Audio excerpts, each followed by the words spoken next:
right, everybody, welcome to week 10. You are now on the downside of the hill. Congratulations. You went and did the hardest part of the research essay, which is part 2.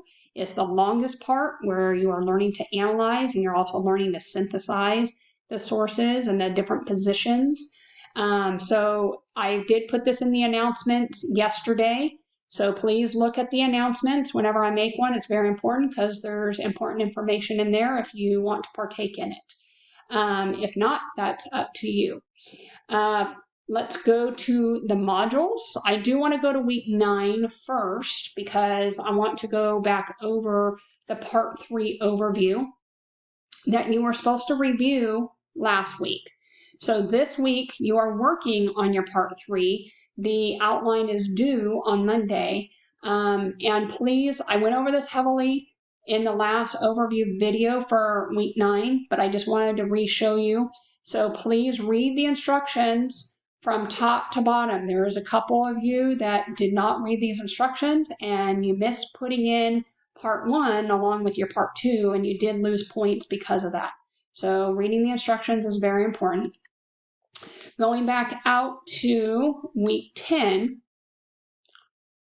as I stated, the essay outline is due November 15th at 11:59 p.m. Mountain Standard Time. So please, your time should be set to when that due date is. Since I live on the West Coast, mine is 10:59 because I'm an hour behind the BYU Idaho campus time, which is Mountain Standard Time. So what my time says here, I always go by BYU Idaho's time of Mountain Standard Time for assignments because that's where your time will adjust as well.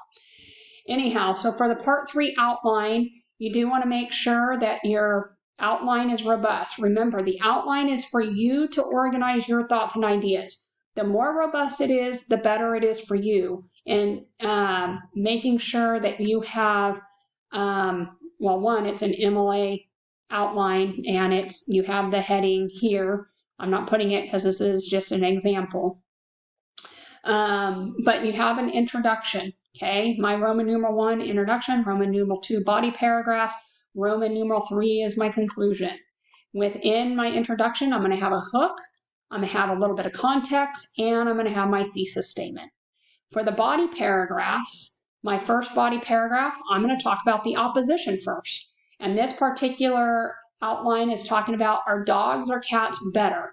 And my thesis, and of course, this is just an outline. It's kind of like a rough draft in parts, okay? So I can change sentences and I can change my thesis once I get to my rough draft and then final draft. That's the nice thing about writing. You can constantly revise it until it becomes better and better. So based on my experience, scientific evidence, and historic tradition, cats are better companions than dogs. So that's what I'm going to prove in this part 3.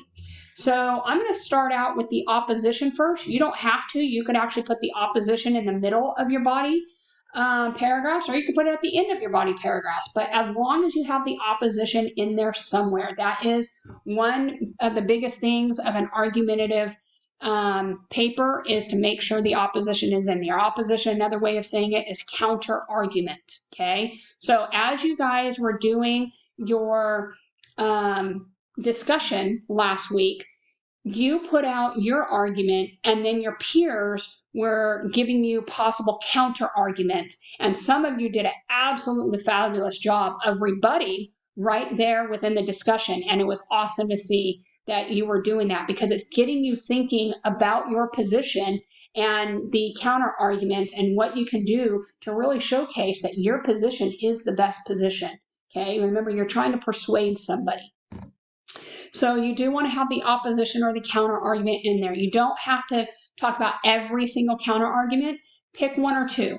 Don't do more than that because this is 800 words max, or sorry, minimum, about 1,000 words max, okay? Which is roughly about 3 to 4 pages in length for the total for part 3. So once you have your opposition, you do want to make sure that right here, there can be some debate to whether cats or dogs are more intelligent or loyal, loyal. So it really comes down to preference, okay? And that's where it's going to lead into the first main body paragraph of the argument of why cats are better. So cats were revered in Egyptian times. I have some evidence here.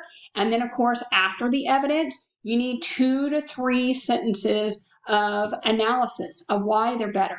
And then the concluding sentence of cats have stood by humans since at least Egyptian times. And of course, I can revise whatever I need to revise when it comes to writing my rough draft or working on my final draft. Then my second body paragraph, cats' popularity on the internet show that they are loved around the world. Then I have my evidence. Again, after that, 2 to 3 sentences of analysis. Okay, you could have some sentences before that as well, between the topic sentence and your evidence. But after, you always want those 2 to 3 sentences of analysis. How and why is that evidence important to the topic of this particular paragraph, which then ties back to the thesis statement of the overall, for the overall position of the whole of this part 3. Then you have your third body paragraph. And of course, you can have more paragraphs on this. This will work out to be about 4, maybe 5 paragraphs total for the body of the paper. So going through that, and again, you see evidence, and this time with the evidence, I put in some other sentences here to kind of back up, and I did put in some of my own experience, okay? And in this case, remember for the rest of the essay, I was saying third person point of view, third person point of view. Well, in this instance, if you put in personal experience, you can have first person point of view. Okay, the rest of it should be third person. If you notice, all the other parts here are third person until I get to my personal experience, then I change to first person. That is okay to do. Then the last part is your conclusion. You're summarizing what you talked about in the essay and wrapping up the overall argument. Okay, you could do a call to action if you want in this particular essay, but it's not necessary.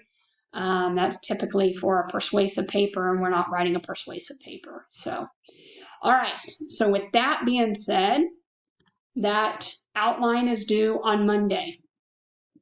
Oh no, what happened to my internet?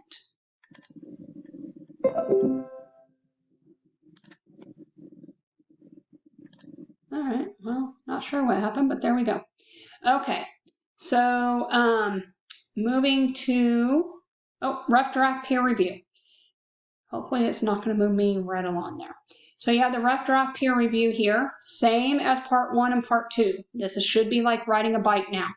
So you're going to turn in your rough draft here. You'll be automatically assigned 2 peers to review on their papers, and then you will turn it back in on the peer review submission. Let me go back to the modules and get to that one because it's not the one right after. So you'll have the rough draft peer review submission, again, following all the instructions all the way down to number 4. I cannot tell you how many of you in part 1 and part 2 forgot to do number 4. And if you notice on the rubric, number 4, the reflection. If you want 5 points, do a deep reflection. It should be more than just reflecting on 2 examples. It's what are you really going to do to improve your paper based upon the reviews that you did. And looking at their papers, what can you do better in your paper, okay? So again, you're submitting this in 2 spots here so that I can grade it, and you're also submitting it back to your peer, okay? So you need to give it back to your peer. You need to make a comment so that they know that it's there, okay? And that's going to be back on this other assignment. You have, we'll get there in a second. You have an evaluation to fill out. It'll open on November 17th. You have optional student teacher conference. I'll set up a limited amount of times if you want to do student teacher conferences. I am in the process of moving. I'll be moving in the next 5 weeks. Happens to be the last week of the semester that I'll be moving. That's all set in stone now. So I will have some limited times to meet with you. This is not a time for me to go over your whole entire rough draft, but if there's a part that you're struggling with, by all means, meet with me. We could talk about it.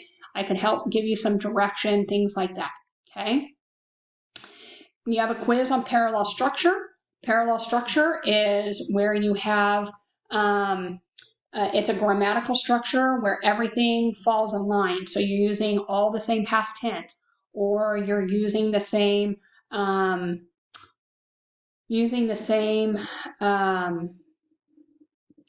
articles like the or and. Okay. So please go on the links and go through, like right here, I am going to. Okay, parallel sentence would look like this. I am going to, comma, and. Okay, you have all three of them there. Or I need to go to the store. I need to drop off the mail. I need to go to the car wash. You'll put that in parallel structure. I need to go to the store, comma, drop off the mail, comma, and the car needs to be washed. And wash the car, and wash the car. Because here the needs to be is not parallel structure. If you notice, it's to go, to drop. So we want to wash after that. Okay. Actually, it gives you the full example down here, and then you put it in one complete sentence like this. Okay. So that's what parallel structure is. It's to make sure that you're all grammatically correct in the structure of the sentence. Then going back to where do you turn in your peer review for your peer to read? Right back here. Okay, again, following those instructions on the last one. And that is the last of week 10.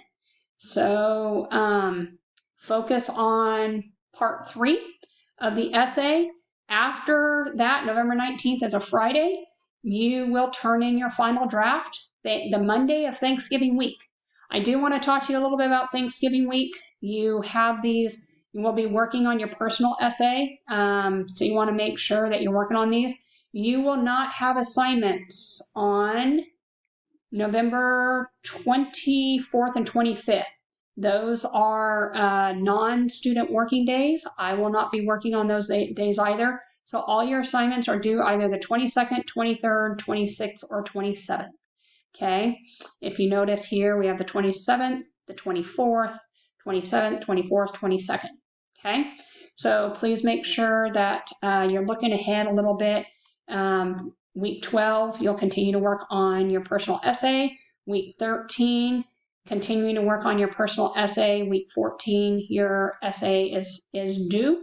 And this is the last week. So it's going to go very, very quick from here. You've already done the hardest parts with part 1 and part 2. You guys are doing a fabulous job on your MLA formatting for the majority of you. So please continue to use the Purdue OWL for that. And other than that, that's a wrap for this week. And I hope you enjoy the rest of your week.